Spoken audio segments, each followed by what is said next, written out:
શ્રીંગી ઋષિ એટલે જેમને પુત્ર કામેશથી યજ્ઞ કર્યો અને ભગવાન શ્રી રામ આ ધરતી પર અવતરિત થયા. ભગવાન શ્રી રામ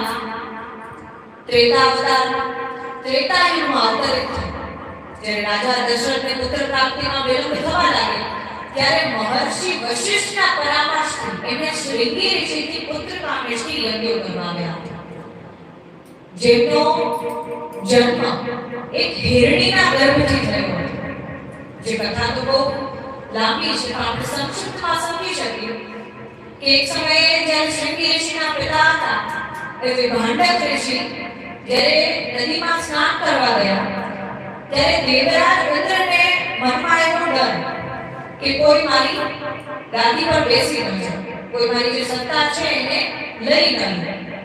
તો આજે શ્રીંગી ઋષિ જપ તપ પાઠ પૂજા કરી રહ્યા છે એ કઈ એના કારણે તો નથી કરી રહ્યા કે એમને મારી ગાદી પર બેસવું નથી, એમને મારી ગાદી પર સ્થાપિત થવું નથી. એવો મનમાં ડર તેમને ઉર્વશી નામક અપ્સરા સ્વર્ગમાંથી મોકલી અને એમને કહ્યું કે તમે જઈ અને શ્રીંગી ઋષિનું તપ વિભાંડક ઋષિનું તપ ભંગ કરો. તો એવું જ થયું. વિભાંડક ઋષિ દૂરથી ઉર્વશીને જોઈ રહ્યા છે અને જોતામાં એટલા મોહિત થઈ ગયા કે એનું દરેક તપ જપ પાઠ પૂજા ત્યાં ને ત્યાં નષ્ટ થઈ અને તત્કાળ એમનામાં ભોગ વિલાસની ઈચ્છા પ્રગટ થવા લાગી. એવી પરિસ્થિતિ ઉત્પન્ન થઈ કે દૂરથી ઉર્વશીને જોઈ રહ્યા છે અને એમના મનમાં એવી ઈચ્છાઓ પ્રગટ થઈ રહી છે.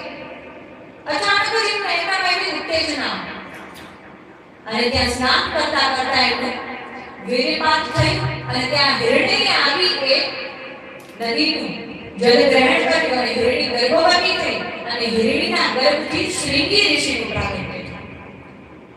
એ શ્રીંગી ઋષિનું નામ પણ શ્રીંગી એટલે રાખવામાં આવ્યું કે શ્રીંગી ઋષિના મસ્તક પર ગૌમાતાના જે શીંગો હોય એ શીંગો જેવો ઉભાર હતો. એટલા માટે એનું નામ શ્રીંગી રાખવામાં આવ્યું કે ગૌમાતાના જે શીંગો હોય એને સંસ્કૃત ભાષામાં શ્રીંગ કહેવામાં આવે છે. તો આ રીતે શ્રીંગી ઋષિના આશ્રમમાં એ લલિતા પહોંચી ગઈ